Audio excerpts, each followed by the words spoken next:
안녕하세요. 보상가 배상TV 교통사고 전문 장슬기 변호사입니다.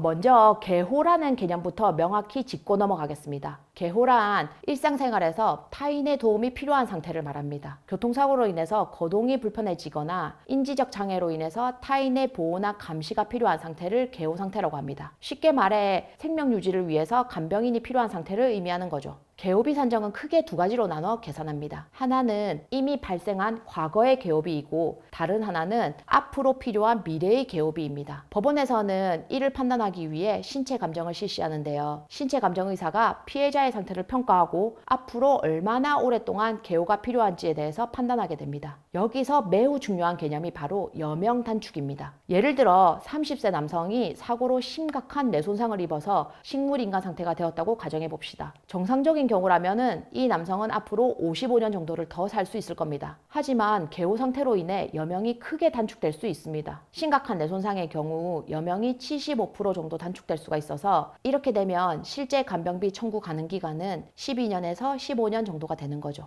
이 지점에서 많은 분들이 의문을 가지십니다. 만약 12년 후에도 살아있다면 어떻게 되나요? 이에 대해서는 걱정하지 않으셔도 됩니다. 만약 법원에서 판정한 이 여명 이상을 살게 된다면 추가로 소송을 제기할 수 있습니다. 실제로 저희 사무실에서도 이런 추가 소송을 여러 건 진행한 경험이 있습니다. 그 시점에 다시 여명을 판정하고 추가적인 간병비를 산정받을 수 있는 거죠. 하지만 여기에서 매우 중요한 점이 있습니다. 추가 소송은 소송을 통해 판결을 받은 경우에만 가능해요. 만약 보험사와 합의를 통해서 보상을 받았다면 추가적인 소송 제기가 불가능합니다. 이게 바로 제가 심각한 후유장애가 있는 사건의 경우 무조건 소송을 권하는 이유입니다. 개호비 산정 시에 고려해야 될 또 다른 중요한 요소는 향후 치료비입니다. 소송 시점에 입원 중일 수도 있고 퇴원한 상태일 수도 있는데요. 향후 치료비에는 지속적인 입원 치료비, 정기적인 검사비, 약물 비용, 휠체어나 기타 보조구 비용 등이 모두 포함됩니다. 이 모든 비용을 신체감정의사가 산정하고 법원이 이를 판결문에 포함시키게 되니까 개호 환자의 경우에는 소송이 유리할 수밖에 없는 거죠. 개호 인정 기준은 피해자의 상태에 따라서 다양한데 몇 가지 예를 들어보면요. 첫 번째, 식물인간 상태, 완전 정신 신체 마비가 된 상태입니다. 보통 1.5인의 간병인이 인정되면 이는 하루에 12시간, 월 650만 원에서 700만 원 정도의 간병비를 인정받을 수 있습니다.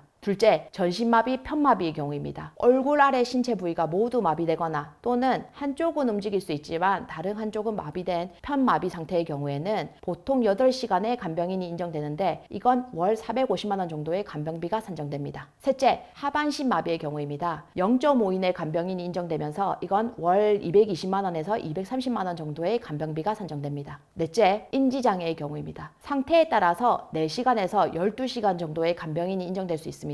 심각한 인지장애로 항상 누군가 곁에 있어야 하는 경우에는 8시간에서 12시간, 주기적인 관찰만 필요한 경우에는 4시간 정도가 인정됩니다. 마지막으로 다시 한번 강조드리고 싶은 점은 심각한 마비 등의 후유장애가 있는 사건의 경우 반드시 소송을 통해 해결하는 것이 좋습니다. 그 이유는 현대의학의 발달로 인해 실제 생존 기간이 의사들의 예상보다 길어질 수 있기 때문입니다. 소송에서 신체 감정을 진행할 때 의사들이 참고하는 배상과 보상의 의학적 판단이라는 책자가 있는데 이 책자가 10년에서 20년 전에 만들어진 것이라서 현재의 의학 수준을 정확히 반영하지 못하는 경향이 있어요. 이 책자에 나와 있는 여명기간보다 훨씬 더 오래 생존할 가능성이 있다는 거죠. 따라서 소송을 통해 판결을 받아두면 추후 상황 변화에 따라서 추가 소송의 가능성을 열어둘 수 있다는 겁니다. 교통사고로 인한 개호비 문제는 교통사고 사건 중에서 손에 꼽을 만큼 매우 복잡하고 전문적인 영역입니다. 혼자서 판단하기보다는 반드시 전문가의 도움을 받으시기 바랍니다. 저희 보상가 배상은 수백 건의 개호 사례를 통해서 피해자의 권리를 지키기 위해 항상 최선을 다하고 있습니다. 더 자세한 상담이 필요하시다면 언제든 위 전화번호로 연락주세요. 예상 판결의 산정부터 여러 가지 변수에 대해서 자세히 설명드리겠습니다. 오늘 영상은 여기까지고요. 내일 또 새로운 주제로 찾아뵙겠습니다. 영상 끝까지 봐주셔서 감사드립니다.